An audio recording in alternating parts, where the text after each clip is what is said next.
My name is Eleanor Miller. I'm 71 years old. And until a week ago, I thought I understood the shape of my life. I'd just buried my husband, Frank, the man I loved, for 32 years. He died suddenly, and the grief was still a heavy fog when I sat down to dinner with my son and his wife. The dining room felt too large, too quiet, without Frank's warm presence. His chair was empty, but I kept glancing toward it anyway, half expecting to hear his laugh or see his eyes crinkle in that familiar way. Across from me sat Trina, my daughter-in-law, 15 years, with her perfect posture and colder than usual eyes. My son Brian sat beside her, quiet and unreadable. And then Trina said it not cruelly, not dramatically, just matter-of-fact. Now that Frank is gone, Eleanor, it's time for you to start thinking about what's next. Maybe packing up. I blinked. I wasn't sure I'd heard correctly. Brian didn't flinch. In fact, he nodded slowly, eyes on his plate. Trina continued. The house is just too big for one person. It's not really practical anymore. The air around the table thickened. I looked at Brian. My boy, the one who used to bring me hand-drawn cards and whisper secrets into my neck when he was 5.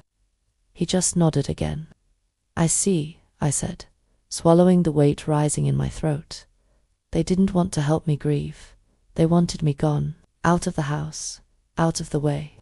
No one said it outright, but the message was clear. It wasn't a discussion.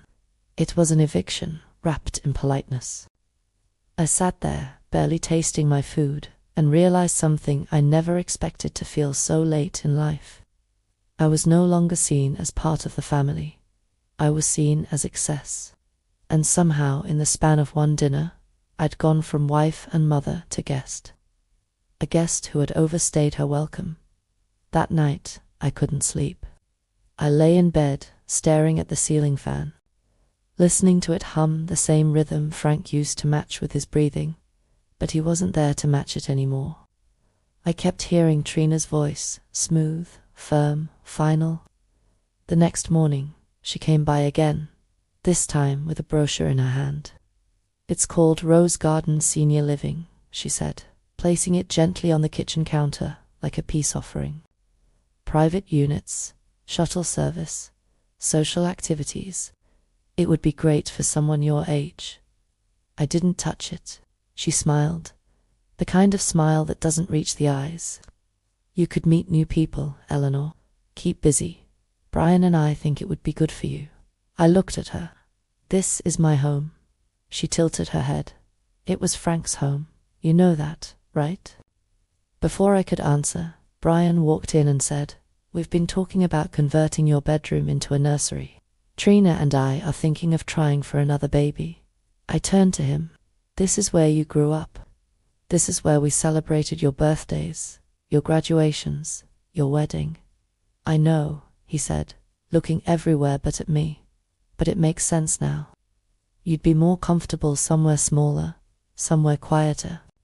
What he meant was I'd be more comfortable somewhere far away. Trina chimed in. You could take 2 weeks. Pack slowly. We'll help with the moving truck.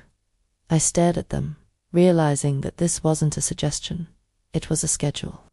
2 weeks to erase 32 years of memories.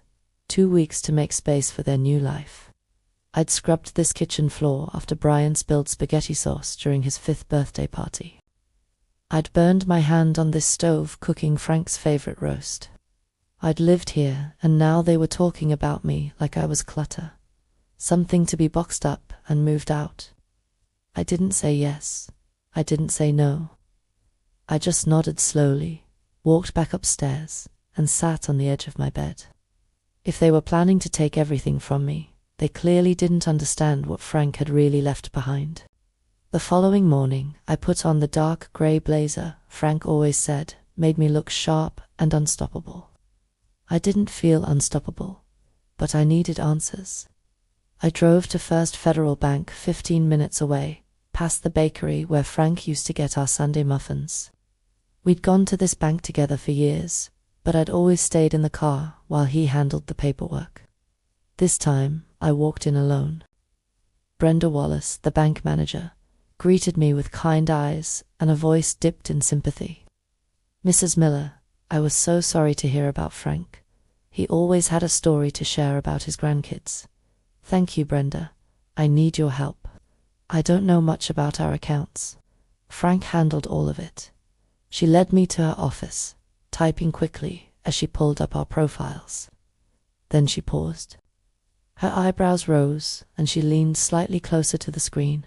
"Oh my." My stomach turned. "Is something wrong?" "Not wrong," she said slowly, "just unexpected. There are more accounts than I thought." She printed a few pages. "Let's start with your joint checking account." It had enough to cover a few months of living expenses. Modest, predictable. Then came the savings account, much larger enough to live comfortably for years. I took a breath, but Brenda wasn't done.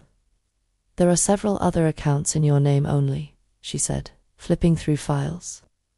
2 CDs, a money market account, and a trust account. "My name?" I asked, confused. "That can't be right.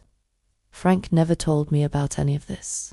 "He probably did what a lot of husbands do," Brenda said gently. "Brought you in to sign documents without explaining the details. It's common and legal." She showed me forms with my signature. I recognized my own handwriting.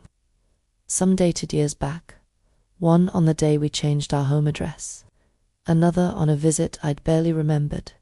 Everything was properly set up, every dollar legally mine. But then came the twist I hadn't expected. The trust account had been receiving steady deposits, not from our savings, but from a business account, Frank's old company. I blinked. "But he sold the business when he retired."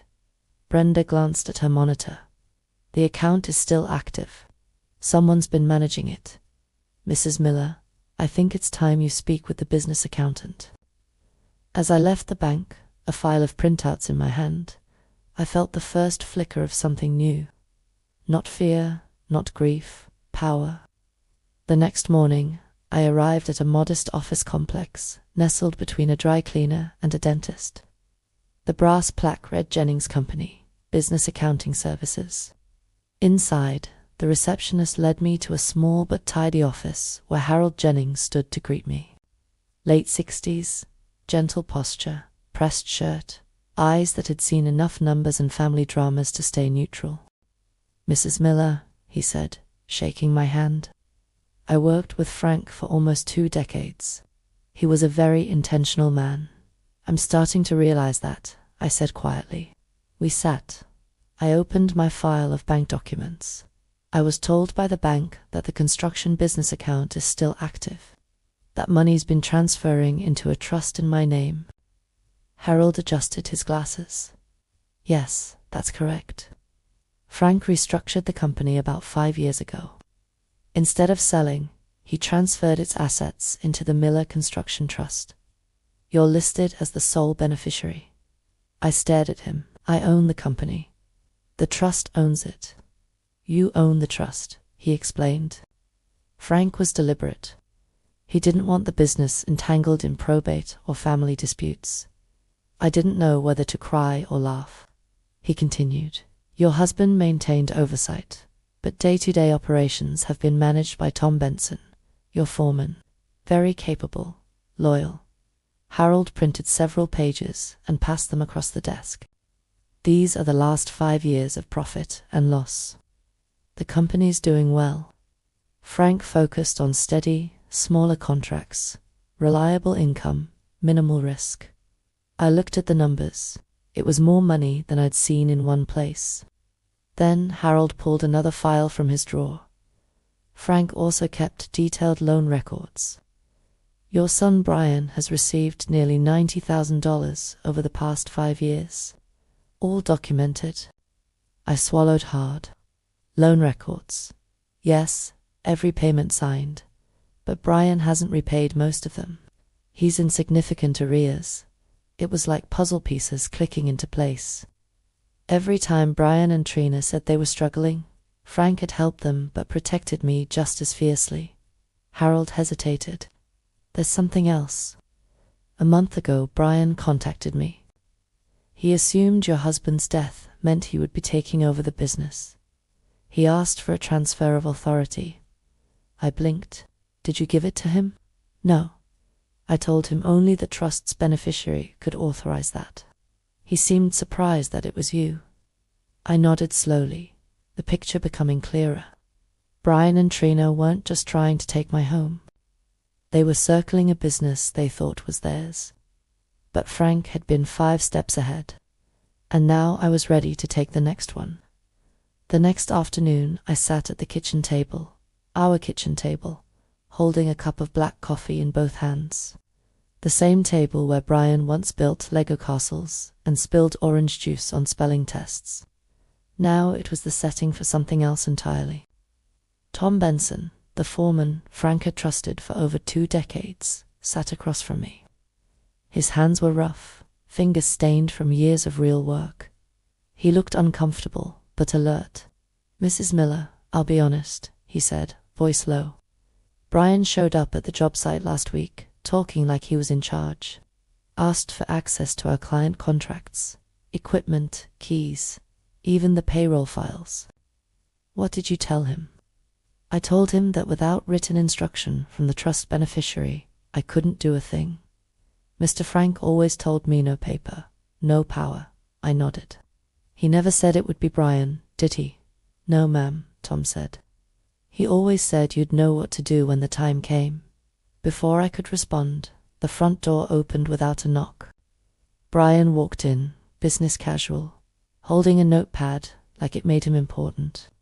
Trina followed close behind, her heels striking the hardwood like punctuation marks. They both stopped short when they saw Tom. "I didn't realize we had company," Brian said. "Tom came to check on me," I said calmly. "He's always been thoughtful." Brian nodded curtly, then turned his attention to Tom. "Good, you're here. I need an updated inventory of company equipment and contracts. Also, access to the accounts." Tom stayed silent. "Tom," Brian pressed, "you can coordinate with me directly from now on." Tom's eyes met mine. I gave him the smallest nod. "Who should I get authorization from?" Tom asked, voice even. "Me, obviously. I'm Frank's son." Tom tilted his head. "Do you have documentation for that authority?" The kitchen went still. Brian's confidence cracked. His mouth opened, then closed. "Mum," he said, turning to me, "can you please explain to Tom that I'm handling Dad's affairs?" I set my coffee down and folded my hands. "No, Brian, you're not. Tom is right to ask for proper documentation, and until you have it, he takes direction from me." The silence that followed wasn't just awkward, it was seismic. For the first time in years, I wasn't being talked over. I was being heard. 3 days later, at exactly 7 a.m., my phone rang. "Brian? Mom, we need to talk now. Trina and I are coming over." The line went dead before I could respond. I dressed deliberately. Navy blue dress, silver necklace Frank gave me on our 25th anniversary. If there was going to be a fight, I was going to look like I belonged in the ring. They arrived 20 minutes later. Trina didn't wait for the doorbell. She pushed inside like she owned the place, clutching her designer purse like a shield. Brian followed, tense and tight-lipped. "What's going on?" he demanded. "Tom says he won't give me access to anything without your authorization." I motioned to the living room. "Sit, if you'd like. I have something to show you." They didn't sit. Instead, they stood like 2 attorneys, ready to press a case. "Brian is your son," Trina snapped. "He's entitled to manage Frank's affairs. The business, the house, all of it." "I understand that's what you believed," I said softly. I opened the folder I'd placed carefully on the coffee table. Inside were the trust documents, financial statements, and copies of the loan agreements. I slid them across the table. "Henderson Construction has been owned by a trust for 5 years. I am the sole beneficiary. It is not part of Frank's estate. You have no claim to it. Brian's face paled. Trina grabbed the documents and skimmed them with shaking hands. "This can't be right," she whispered. "You don't even know how to run a business." "I don't have to," I replied. "Tom does, and the numbers speak for themselves." Brian looked like someone who'd just been handed a new language and told to recite it from memory. "But the house," he said, latching on to the one thing he thought he had. "Yes," I nodded. "Which is why Frank took out a home equity loan for $350,000 18 months ago. He moved the funds into the construction trust." Trina blinked. "That's not possible. We would have known." "You weren't Kona's," I said gently. "Frank was. He didn't need your signature." The room went quiet. Their empire of assumptions was beginning to collapse, and I was still standing on ground they'd never owned in the first place. It had been 3 weeks since that confrontation, and I had to admit, things hadn't turned out the way Brian and Trina had hoped. They had fought me on every front, called me greedy, controlling, even accused me of ruining the family. But none of their tactics worked. The truth was, they hadn't done their homework. Brian finally called me one afternoon. His voice was strained, but this time it wasn't an accusation. "Mum, we need to talk. I agreed to meet at my lawyer's office." When I walked in, Brian was already there, sitting at the conference table, his face drawn. Trina wasn't with him. The silence between us was thick, the kind that can only come from too many unsaid words.